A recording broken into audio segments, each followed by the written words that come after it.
as we are growing. But what I'm going to tell you along the way, and it's what I tell myself, and so this is really, I'm telling myself, you see my mirror? Don't deny your feelings in the process. That's where I find my greatest strength. Yes, my spiritual practice demands that I ask questions. Yes, my spiritual practice demands that I see love everywhere. Yes, my spiritual practice demands that I know that God is my source, not whoever's in the White House, not whoever's in any leadership positions, not the economy, yada, yada, yada, yada, yada. Not my source. I've said it before. God is my source. Yes, that's what my spiritual practice demands.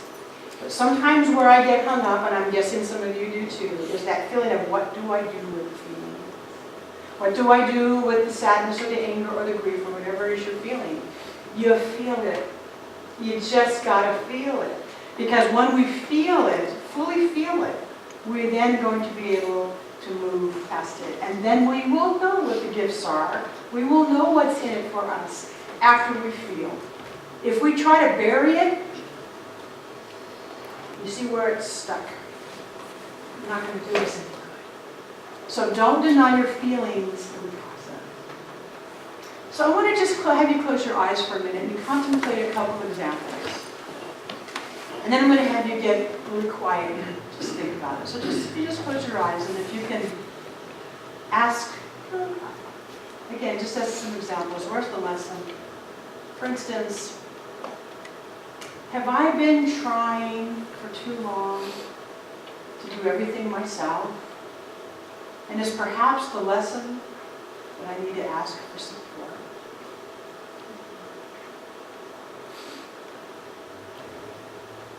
Have I been focused so much on my own needs that maybe it's time to be a better listener?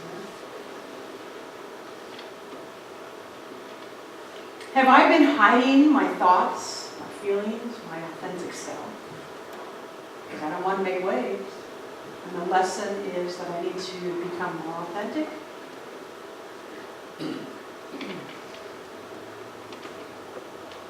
Have I been so self-centered? Or have I not taken care of myself enough?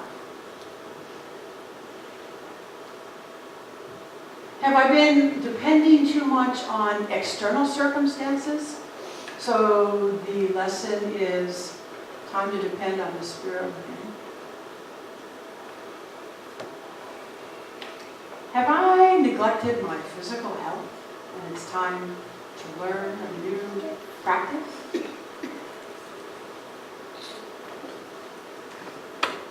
Just got to be quiet because those were primers. So just for a minute, if you can ask yourself any of those questions or whatever else might come up in your mind, just take a moment.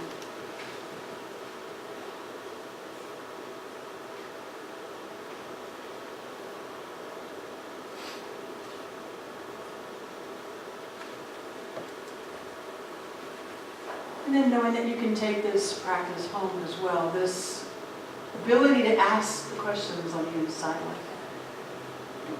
What's the lesson in it for me as I'm challenged? About anything, really. Anything at all. What's the lesson for me? And then the next question that must follow is, and am I willing to change that now? The answer may be no, and that's okay. Be gentle with yourself. The answer may be yes. I'm ready to learn this lesson and do something different. Trust your inner guidance, you know. You know. So I invite you to open your eyes. I just had you shut it because I wanted to shut your eyes. I wanted you to bypass looking at me. I wanted you to really check in and listen to those things. Those are all individual. They're all personal questions. So I said already, be gentle with yourself, and I'm going to just kind of expand on that. When you're in that state of asking, what's the lesson for me? What's in this for me? We must trust our own process. We must trust our own feelings. We must not rush ourselves. I've had that one very fresh on my plate the last couple of days. Because there's something I need to do with a family member, and I kind of don't want to. So there's a part of me that's saying, I need to feel my grief, I need to feel what I'm feeling. On the other hand, I'm kind of being hard on myself because I should be able to move forward and do this with this family member. And so I'm kind of getting on my own butt, kind of kicking myself judgmentally, like, oh, come on, what's wrong with you? This morning I finally woke up and I thought, you know what? I'm trying to push myself. That does not honor myself.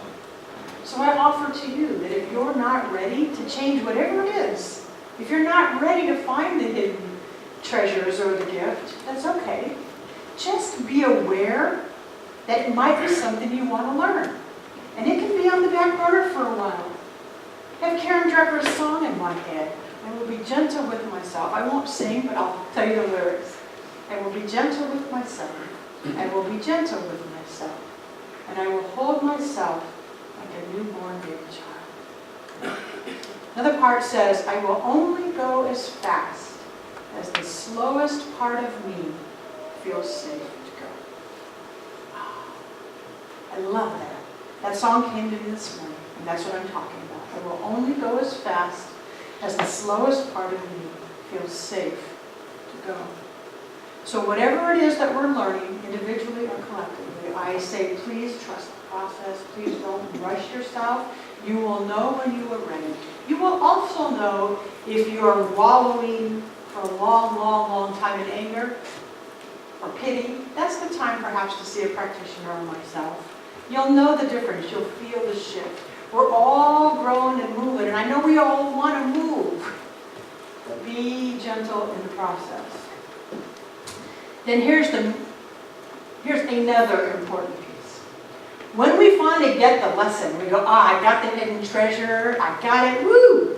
Then we are completely free and must ditch the experience. So we don't want to hang on to that. Whatever the experience was, we're going to let it be dead after we've gotten the lesson. It'll happen naturally. I got the lesson, I know what my gift is, I can ditch the experience. Now I don't need to carry it around anymore. I understand, I woke up, I'll let it go, and I'm going to embrace the new thing now. These pins that some of us have on, in case you're not aware of it, I'm wearing a safety pin. And Valerie has on a safety pin, Dennis has on a safety pin, Bonnie has on a safety pin. It's just a symbol. And some of you might want to participate in the symbol, and some of you might not. It's a symbol that says, I'm safe. Get it? Safety? Okay. I'm safe. If you have people around you who are fearful, if you have people who are in groups who are being told that they are less than right now, let them know you're safe. Let them know you're a safe person, that they can trust you, if you so choose. Safety. Okay.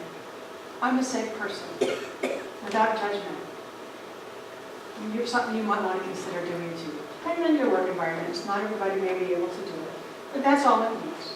I shouldn't say that's all it means. That's what it means. It's a big symbol, actually.